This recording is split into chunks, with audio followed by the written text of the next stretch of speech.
Yes guys, welcome back to another video on my channel. Today's all about Game Week 33 review. Now there is still one game remaining in Game Week 33. We have Burnley vs Southampton later on today, so there is some points available if you have those assets.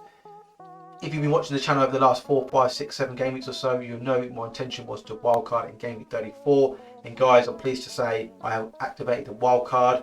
So we'll have a look at my wildcards, my initial wildcard draft, and how the team's going to be set up for the remainder of the season. Before we dive into Game Week 33 review, if you haven't subscribed to our channel, please do so. It helps the channel more than you know. We invite more subscribers every week. Without further ado, let's dive into today's video.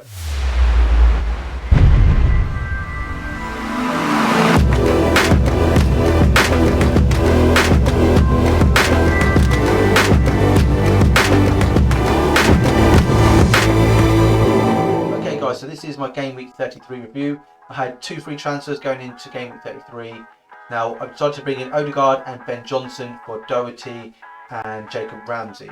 That gave me exact money. I've got 0 money in the bank, so I thought if I can bring in Odegaard, double game week, happy days. Ben Johnson's just a bit of fodder, and obviously I know I'm going to be wildcarded, so 1 week a bit of fodder, it's absolutely fine. So the formation was a 1-3-4-3 formation. Hayter in goal, hit a double game week. Norwich at home, Liverpool away. Conceded 6 goals in total, so no clean sheets at all, only 1 point. Really disappointing actually. I actually was leaning towards maybe possibly a clean sheet against Norwich and possibly some save points, but unlikely because United probably going to concede 3 or 4 goals, which was the case. Reece James, Chelsea had a single game week last night, played Arsenal, lost 4-2 at home, succeeded 4 goals. He's now playing sort of right centre half in the last, I think, 3 games for Chelsea. Now, I do think this is more tactical as opposed to long term. However, something I'm really monitoring closely going forward. If Reece James continues to play there, it becomes less of an asset for me. And then there's obviously a bit of consideration to sort of think about over, well, there's only a few game weeks left, but, you know, do I just maybe go for more of a Marcus Alonso, for example, at left wing back, or even Aspilicueta. Trent picked up 6 points, clean sheet for him against Manchester United, no attacking returns. Cancelo likewise, clean sheet against Brighton last night, a 3-0 win, again no attacking returns. Odegaard 7 points, so he also had a double game week, nothing in the first game in the 1-0 defeat to Southampton, but picked up an assist last night against Chelsea. Saka, really pleased with this actually, because this is actually the reason why I actually picked up a green arrow, as you can see on screen. Saka obviously scored a penalty late on, so pushed me up to 20 points, obviously it was 10 points initially, he's my captain, so 20 points, really happy with that. Phil Foden likewise last night, picked up a goal and some bonus points for me as well, so 10 points for him, bit of a differential I would say to a lot of managers in and around my rank. Then Mo Salah also 19 points. I know a lot of managers have sold Salah to get Bruno in, sold Son to get Bruno in, etc. So 19 points for him. I'm glad I've sort of shown a bit of loyalty and faith in him. You know, some managers did have some doubt or were just playing the double game, whatever they fancy doing, it's fine. But loyalty for me, track record and history and stuff is a big thing for me, and he's proven trumps for me. So Chris Wood into the attackers. Chris Wood picked up 4 points, so no attacking returns. Actually a little bit disappointed with this. I know he had the goal last week in the last game week, but 2 home fixtures, I thought he can maybe pick up an assist or 2, possibly a goal. He just picked up 2 2s, so 4 points in total. Weghorst touched on earlier, he's still got 1 game left. However, he did score a goal against West Ham, picked up some bonus points as well, so really happy with that. Again, a bit of loyalty, and it goes a long way. And then Harry Kane picked up 2 points for me in the Spurs defeat to Brighton.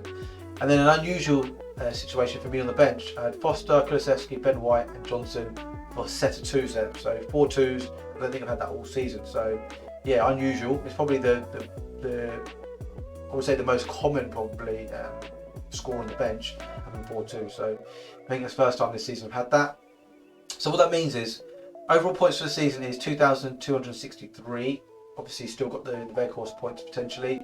The rank has gone up, so I was at 8,995. I was on 4 red arrows out of 5 going into this game week. Now I'm now at 6,721, game week points of 83. Now obviously Weghorst, I like to think that should stay as a green arrow, but some managers will have Ward Prowse, they might have Cornet, obviously we'll have Weghorst. Broha, these types of players, Che Adams. So it might change to red, but as it stands right now, I'm quite confident it's going to stay as a green. Squad value is 105.1, got 0 money in the bank.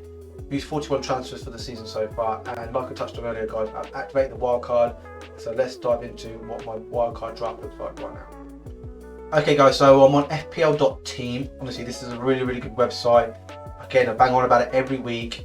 Plan your transfers, schedule them in, have a look at fixture swings. If you're on wildcard at this stage of the season like I am, think about maybe bench boost, free hits, etc. Really good to visualize, plan, schedule your transfers. I discovered this website this season from FPL Raptor. I watched a lot of his streams and videos, and he recommended it to me.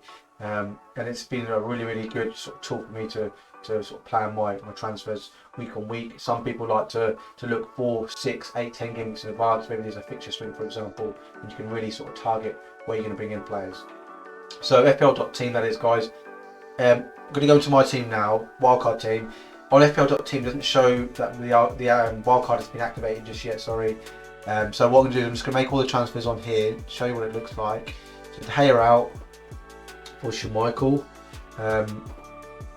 Just got to remember all the transfers, guys. This could take a few seconds. Odegaard out, Coutinho win. So Odegaard was just a bit of a punt for 1 week, and it kind of semi-worked, if you like. Harry Kane out as well. Watkins in. In fact, I think I'm changing all my strike force. So Wood, he's also out as well. And welcome back to Pookie Pie. So Pookie's in. Red Horse is also out, and actually a teammate's coming in, and that's going to be J Rodriguez. On the bench, Johnson is also out, and Godfrey. Let's just have a look at Godfrey. Godfrey is in also. That leaves me 4.9 million in the bank. I believe, who else did I have? I think Kulusevski was also out. And then Havertz was in. So let's just put in Havertz ahead of J-Rod. And then I'll probably put Havertz as captain as well, just so you can visualise it. So guys, that's kind of what my initial draft looks like. Now there's double Chelsea in there. Chelsea and Man United incidentally do have double game week in game week 34.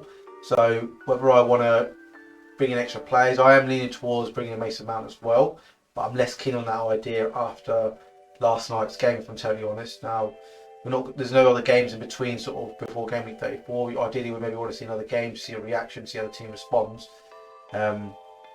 So yeah, I think there's pressure on Chelsea in terms of the league. It might force Tuchel to play his strongest team pretty much most games. So the other thing I could do is so let's say if I do bring in Mason Mount. So as it stands right now, just guys, before I've got 3.3 million in the bank. I take out Saka, so reluctant sell, and I bring in Mason Mount, right? So then it gives me another double. So I would leave it like that. It gives me 3 double game week players, 3 Chelsea players. I've also got to think about my bench boost in game week 36 as well. What players I want for 35. Probably going to be free hit in 37, so that's irrelevant, and then obviously 38 as well. Now I will have 1 or 2 transfers in between, sort of before I get to game week 38, so less of an issue for 38. So what that means is the team's going to be set up quite nicely. It's a bit of a shame we can't see the fixtures for 34, 35 and then going to 36. The plan is to roll the transfer in game week 35 and then bring in Richarlison in game week 36. So Richarlison would be for J-Rod. So let's just take him out and bring in Richarlison. I think that's exact money as well, guys. So in this situation here, I'm looking to well, hoping there's no price rises or decreases and price changes, if you like. So that's kind of what I'm looking to do.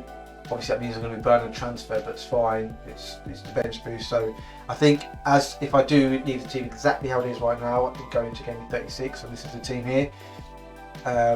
The only 2 players that don't have a double game week are the 2 Man City boys as it stands, Cancelo and Foden. Now City obviously could have a double in 36, or could have it in 37. From a personal point of view, I actually prefer it to land in 37, so I can really target 3 Man City players on my free hit. That's just a preference of mine, and from a selfish point of view, if you like, as well. I'm not going to talk about it too much more, guys, because you can't obviously visualise exactly all the fixtures as it stands right now. But that's kind of what I'm thinking for sort of my wildcard in game week 34, and then obviously going ahead to game week 36 and beyond that as well. There you have it, guys. Game week 34 was the week the wildcard has been activated. Really happy about that. It sets me up for the remainder of the season alongside the bench boost and the second free hit. If you haven't subscribed to our channel already, please do so. It does help more than you know. We invite new subscribers in every day. We obviously post twice a week. Once the Premier League season is on, FPL video will be posted once a week, and then the second video will be anything football related. So it could be tactical analysis, it could be compilation stuff, it could be some coaching content, and we've got some cool new videos lined up as well in the future as well, guys, leading up to the World Cup as well.